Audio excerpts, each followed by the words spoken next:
Hello everyone. In this video we're going to take a look at this example in order to apply what we learned in inflation and compare a couple of alternatives by incorporating the inflation rate in the analysis. So this example says the Waygate Corporation is interested in contracting out a testing function. Two firms have submitted bids. Waygate believes that both companies will be able to deliver equivalent services for the 5-year period. Determine which one Waygate should choose if the corporate MARR, investment market rate, is 25%, and price inflation is assumed to be 3.5% per year over the next 5 years. Company Alpha costs. Cost will be $150,000 in year $1, the first year, and will increase at a rate of 5% over the next 5 years. And company Beta cost will be a constant $150,000 per year in terms of today's dollars over the 5-year period. All right. So we're given some information. Let's dissect what we're given. And let's take a look at company Alpha versus company Beta costs. Well, first of all, N is 5 years. We're comparing them over 5 years. And then market rate is 25%, and we know that that is I. Price inflation is 3.5% per year. That is F. Now, company Alpha, the costs is $150,000 in year $1, and then will increase at a rate of 5% over the next 5 years. So this is a case of actual dollars because the dollar value is increasing every year. So it's not that it tells you the cost in terms of a base year dollar value and then just leave it at that. It actually tells you that it's increasing at a 5% over the next 5 years. But company Beta is actually real dollar situation. They said cost will be at a constant $150,000 per year in terms of today's dollars. And today's dollar, that means year 0, right? Now, we want to compare these two companies and see which one should we go with, the company Alpha or Beta. There are two ways to approach this really, because company Alpha is in terms of actual dollars, company Beta in terms of real dollar. We have to convert one to another. We either go with a real dollar analysis where we convert Alpha actual dollar to Beta, or we go with actual dollar analysis, in which case we convert the real dollar company Beta to actual dollars. Then they will be both actual dollars, or in the first case they will be both real dollars. So two approaches exist here. Now, given these two approaches, we're going to actually try each one of them. We're going to start with real dollar analysis and then we move on to actual dollar analysis. But let me first clarify the two cash flows that we're dealing with here. In the case of company Alpha, the cost at year 1 is $150,000 as in terms of year $1, so everything is fine, and then it's going to increase by a rate of 5% every year. So year 2 is going to be 150K times 1.05 to 1. Year 3 is going to be 150K times 1.05 to 2, and so forth. So this is going to be the cash flow for company Alpha. For Beta, it's going to be $150,000 in terms of year 0, in terms of year $0, and it's going to stay the same for the entire period of 5 years. but we know that this is based on real dollar and this is based on actual dollars. Now, let's compare these two using the real dollar analysis scenario.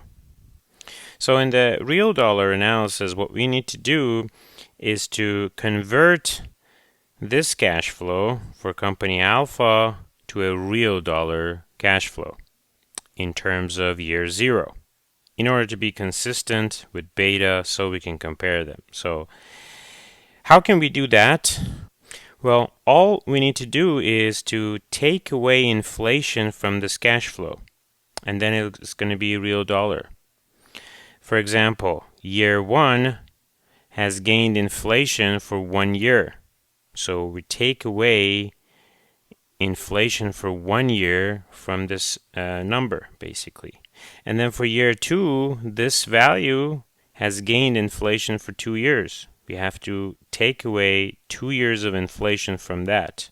And inflation rate is 3.5%. So all we need to do is basically to multiply 1.035 to -1 to year 1. And this is going to be the real dollar equivalent of the cost. So let's go ahead and do that. So for company alpha, as I said, the first year, in order to take away inflation, we multiply 150K to 1.035 to -1. And that way we're taking away 3.5% for 1 year. And for year 2, the value originally is 150K times 1.05 to 1, right? And that's what we have for year 2 already. We need to take away inflation from it, so we multiply 1.035 to -2. And it keeps going like that.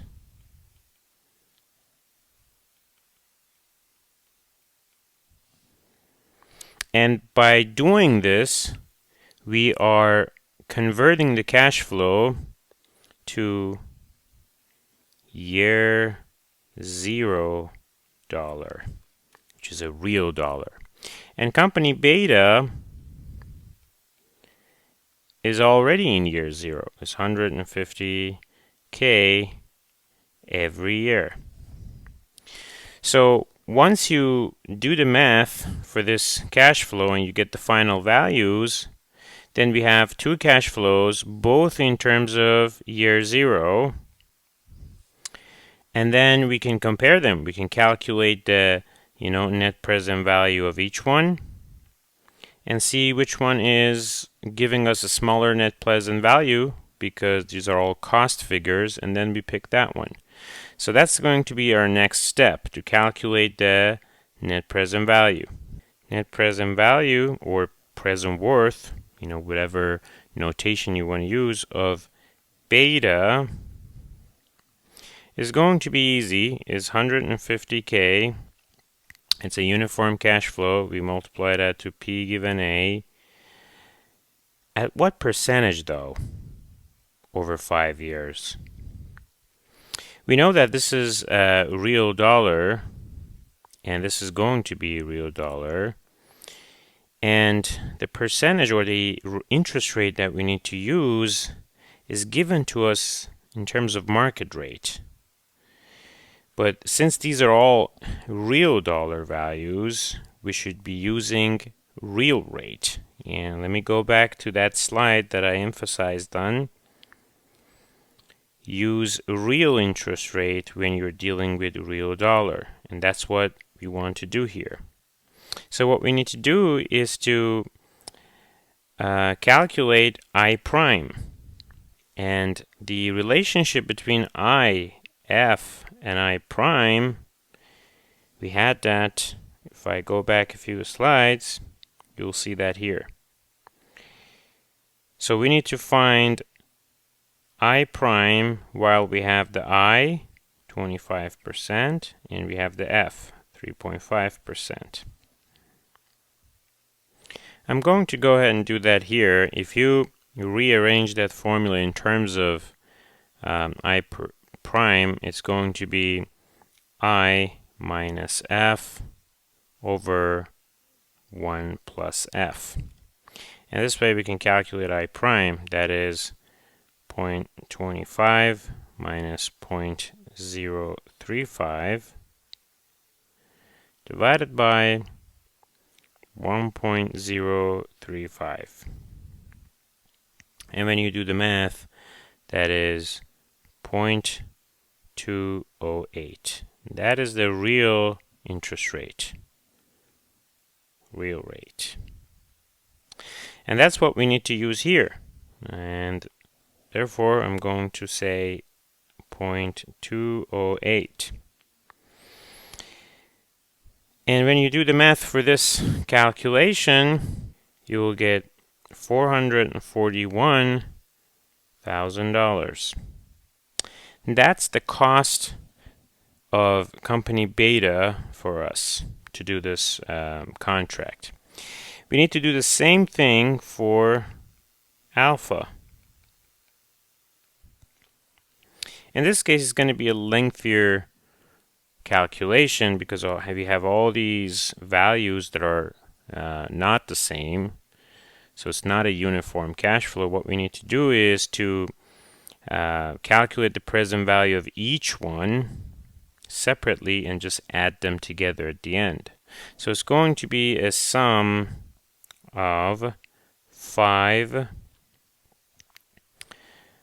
P given F at the same rate over n years. I mean, for the first one is going to be over 1 year. For the second one, the present value is going to be over 2 years, and so forth. Once you calculate all of those and just add them up, you're going to end up with $436,000. And comparing these two values, you would definitely pick the smaller cost, which is for company alpha. So this is the way of comparing two cash flows when there's inflation. You either need to do a real dollar analysis. In that case, you need to use the real rate, get to the cash flows both in terms of real dollar, in terms of the same base year, and this is for year 0, and then you calculate the net present value of each and you compare them. Obviously, you can do these analyses in Excel spreadsheet a lot quicker using Excel functions and the automation that you can use. So the next step is going to be the second approach, actual dollar analysis. And that's actually going to be a little shorter analysis because we have the actual dollar cash flow for alpha. We need to convert beta to actual dollar. And that's going to be an easier process. So let's go ahead and do that. Now, what we want to do is to convert the cash flow of beta to actual dollars by adding inflation to that. And inflation is 3.5% per year. We're going to add that to these $150,000 figures. And company alpha is already in terms of actual dollar. So we don't need to worry about that. We can basically just write them here. 150K for year 2 is 150K times. For beta, we're going to add inflation to 150K figures. So that is 150K for year 1. We need to add inflation for 1 year. So 1.035 to 1, 150K, 1.05 to 2, and so forth. Now, once you get all of these values for alpha and beta, you're going to have different values for each year. So it's not going to be any uniform cash flow or any repeated pattern cash flow. It's going to be a regular cash flow where you have different values for each year, and you have to calculate the net present value of each.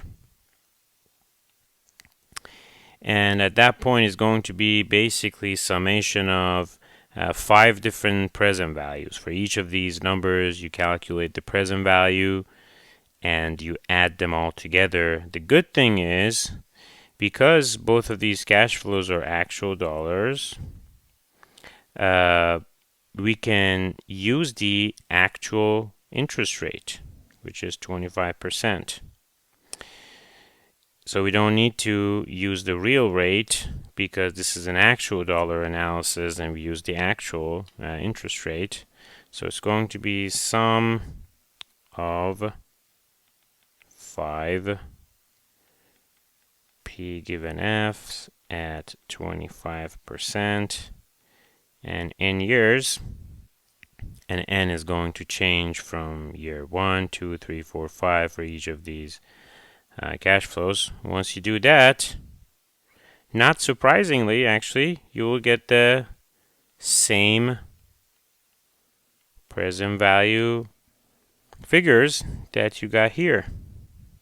And this shows you that you did your analysis correctly, because both of these approaches should result in the same decision and the same values. So the net present value of beta is going to be $441,000. Net present value of alpha is going to be summation of similar 5 P given F's at 25% in n. Obviously, the values are going to be different. And once you do the math here, you will get to the $436,000. And again, you would pick company alpha because it gives you a smaller cost. So we talked about the 2 approaches that you can have dealing with cash flows that incorporate inflation, and what you need to do, either real dollar analysis or an actual dollar analysis. But in either case, you should be getting the same results.